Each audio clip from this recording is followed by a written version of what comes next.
Ao longo de anos, sempre existiram lendas sobre lugares assombrados. Não podemos garantir que sejam histórias reais.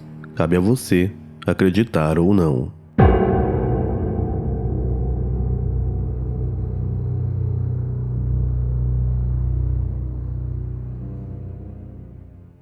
O Sanatório Waverly Hills.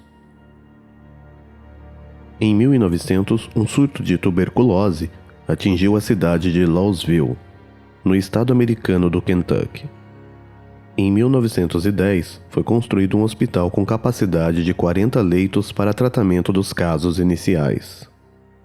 Com o grande crescimento dos casos dessa doença, o local chegou a ter 150 pacientes, sendo 50 crianças.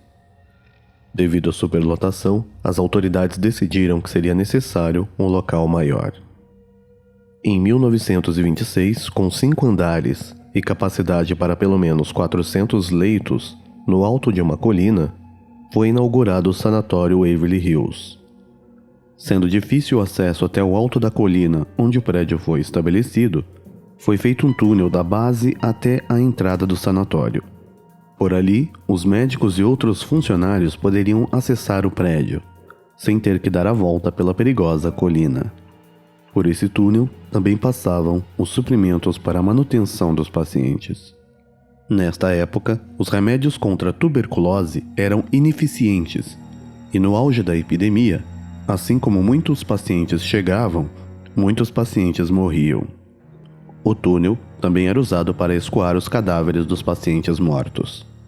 Foi assim durante 17 anos, até que surgiu o primeiro agente efetivo no tratamento da tuberculose. Com a diminuição dos casos e após muitas mortes, o sanatório foi fechado. Em 1962, o prédio foi reaberto como um asilo para pacientes com dificuldade de mobilidade, demência e até outras graves deficiências mentais. Por tratamento negligente aos pacientes, superlotação e após algumas mortes, o local foi novamente fechado. Anos mais tarde, em 1996, Robert Alberhasky comprou o sanatório e queria transformá-lo numa capela. Havia a intenção de construir no alto uma estátua de Jesus Cristo, com mais de 46 metros de altura.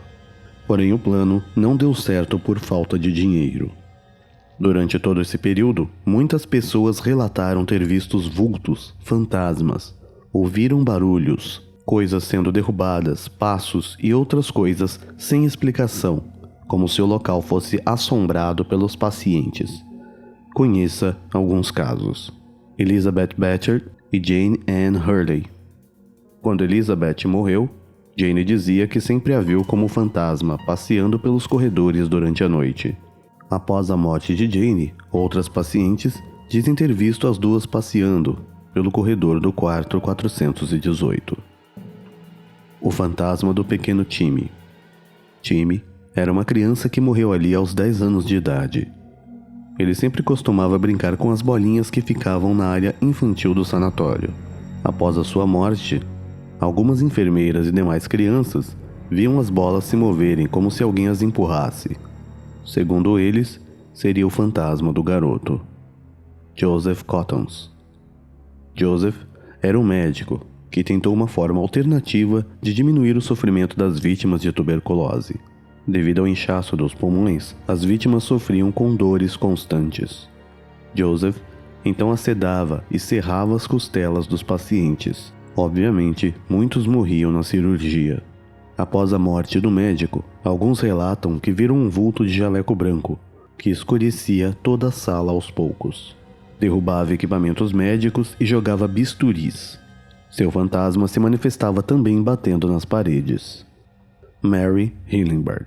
Mary era uma enfermeira que engravidou de um dos médicos, que era casado. Foi encontrada no quarto 502 pendurada pelo pescoço. Existe uma controvérsia sobre sua morte. Alguns dizem que o médico tentou fazer um aborto em Mary e ela havia morrido.